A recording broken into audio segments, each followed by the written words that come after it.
Assalamualaikum warahmatullahi wabarakatuh. Perkenalkan, nama saya Zainuddin Ahmad, NIM O1A1 16078. Baiklah, pada kesempatan kali ini saya akan membuat suatu video untuk memenuhi salah satu tugas kuliah dari mata kuliah Biokimia Farmasi.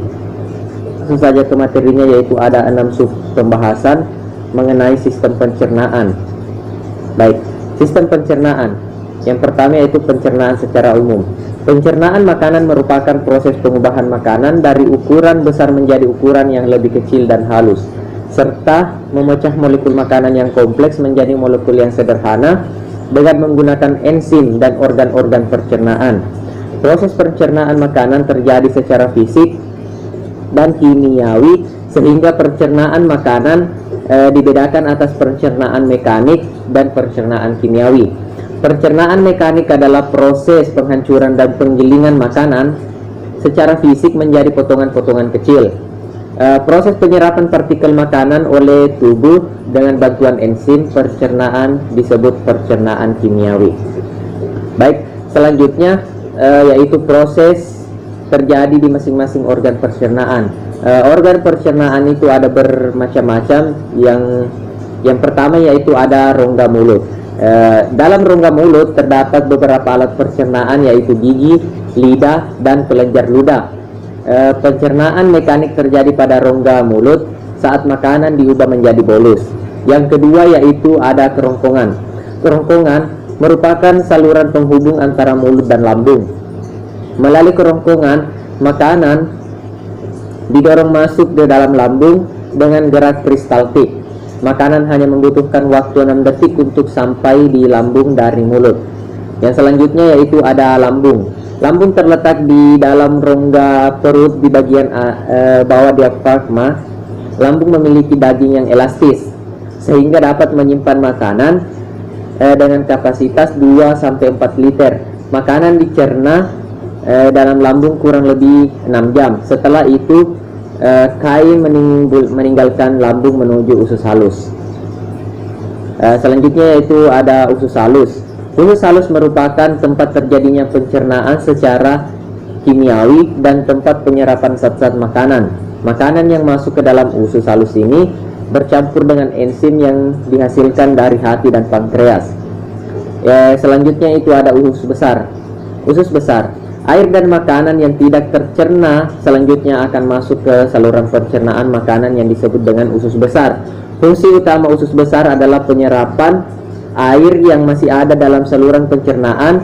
Bagian usus besar yang terakhir disebut rektum. Panjangnya kurang lebih 12 cm dan diakhiri dengan anus. Anus adalah lubang akhir dari saluran pencernaan sebagai jalan pembuangan feses. Baik, yang materi selanjutnya itu enzim yang terlibat di setiap organ pencernaan dan fungsinya. Pencernaan bahan-bahan makanan utama merupakan proses yang teratur yang melibatkan kerja sejumlah besar enzim-enzim pencernaan. Enzim-enzim kelenjar sativa dan kelenjar lingualis berfungsi dalam mencerna karbohidrat dan lemak. Enzim-enzim lambung mencerna protein dan lemak. Enzim-enzim yang berasal dari bagian eksokrin pankreas mencerna karbohidrat, protein, lemak, DNA, dan RNA. Enzim-enzim lainnya yang melengkapi proses pencernaan ditemukan dalam membran luminal dan sitoplasma sel-sel dinding usus halus. Kerja berbagai enzim tersebut dibantu oleh enzim asam hidroksida yang disekresikan dalam lambung dan empedu yang disekresikan oleh hepar. Adapun tabel dari sumber enzim, macam enzim, substrat, serta fungsi katalitik dan produk. Yang pertama yaitu ada kelenjar saliva. Enzim yang dihasilkan yaitu alfa amilase saliva dari substrat sap tepung. Fungsi katalitik atau produk katalisis ikatan 1A4-alfa menghasilkan dextrin, alfa limit, dan maltosa. Yang kedua yaitu ada kelenjar lingualis, lipase lingual. Enzim yang dihasilkannya yaitu lipase lingual. Terus substratnya dari trigliserida. Terus fungsi katalitik atau produknya asam lemak plus 1,2 digliserol. Terus ada bermacam-macam lagi dapat dilihat pada tabel, yaitu ada dari lambung, eosinophil pepsin, lipase lambung, terus ada dari eksorin pankreas, tripsin, dan berbagai macam lagi, masih banyak dapat dilihat pada tabel. Ini merupakan contoh dari beberapa, tabelnya itu masih ada panjang di bawah, tapi yang saya masukkan cuman sebagian besarnya. Selanjutnya yaitu penyakit yang terkait dengan enzim pencernaan. Penyakit ini yaitu salah satunya penyakit Crohn, adalah kondisi peradangan klinik terus-menerus dan dapat mengaruhi saluran pencernaan di semua bagian dari mulut sampai anus. Penyakit Crohn adalah peradangan kronis dari dinding usus yang biasanya melibatkan bagian bawah dari usus kecil, bagian atas dari usus besar, atau keduanya, tetapi dapat mempengaruhi setiap bagian dari saluran cerna. Penyakit ini merupakan bagian dari penyakit peradangan kronis usus yang terdiri dari penyakit Crohn, colitis ulcerativa, dan tipe campuran.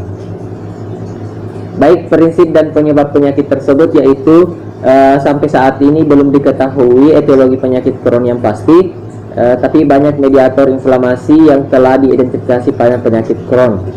Mediator-mediator tersebut memiliki peran penting pada patologi dan karakteristik penyakit ini.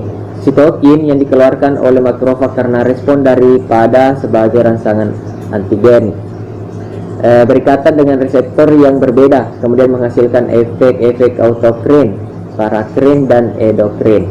Penyakit Crohn ditandai dengan meningkatnya rekrumen dan retensi makrofag efektor, neutrofil, dan sel T ke dalam bagian intestinal yang terinflamasi. Sel-sel ini akan diaktifasi dan mengeluarkan sitokin pro-inflamasi. Manifestasi penyakit Crohn bervariasi tergantung kerusakan dari lokasi mukosa intestinal yang terkena. Bila terjadi di mukosa usus halus dapat menyebabkan maldigesti dan melaborsi, sedangkan bila terjadi di ileus terminalis akan terjadi kelainan reabsorpsi dari asam empedu yang dapat menyebabkan manifestasi diare sampai konstipasi. Baiklah, ada beberapa obat untuk mengatasinya. Tata laksana farmakologik dibedakan berdasarkan aktivitas penyakit, yaitu pada kondisi peradangan aktif dapat diberikan golongan kortikosteroid seperti budesonid, metilprednisolon, dan prednisone, serta golongan asam 5-aminosalisilat seperti mesalasin dan sulfasalasin. Pada umumnya terapi dengan kortikosteroid akan mencapai remisi aktif dalam 8-12 minggu, yang kemudian jika mencapai kondisi remisi akan diikuti dengan penurunan dosis secara bertahap. Pada beberapa kondisi berat, kortikosteroid dapat diberikan secara parental. Pemberian kortikosteroid ditujukan untuk mencapai konsentrasi tertinggi di mukosa usus dengan efek sistemik minimal. Terapi dengan 5-aminosalisilat digunakan untuk mempertahankan kondisi remisi selama mungkin. Tata laksana operatif diberikan bila pengobatan konservatif atau farmakologis tidak berhasil dan terdapat komplikasi, fistula, perforasi, dan abses. Pada pasien yang aktivitas kasus ringan, direncanakan untuk diterapi dengan mesalasin 500 mg tiap 3 kali sehari. Dari paparan obat di atas, adapun cara kerja obat tersebut, yaitu pertama, golongan kortikosteroid adalah obat yang mengandung hormon steroid yang berguna untuk menambah hormon steroid dalam tubuh bila diperlukan dan meredakan peradangan atau inflamasi serta menekan kerja sistem kekebalan tubuh yang berlebihan. Yang kedua yaitu mesalazin adalah obat yang berguna untuk mengobati penyakit usus tertentu atau colitis ulceratif, yang maksudnya penyakit yang ditandai dengan peradangan pada dinding ran usus. Mesalazin termasuk dalam kelas obat ternama aminosalisilat yang bekerja dengan mengurangi pembengkakan dalam usus besar. Obat ini juga berguna untuk mengobati penyakit Crohn. Yang selanjutnya itu ada sulfasalazin bekerja dengan cara menghambat reaksi peradangan di dalam tubuh. Selain meredakan gejala radang usus, sulfasalazin juga dapat digunakan untuk menangani rheumatoid arthritis yang tidak mampu ditangani oleh pengobatan lain. Baik, adapun daftar pustaka dari materi-materi yang telah saya sampaikan di atas, yaitu ada pada slide. Mungkin demikian dari penyampaian tutoran materi dari saya. Lebih dan kurangnya mohon dimaafkan. Wassalamualaikum warahmatullahi wabarakatuh.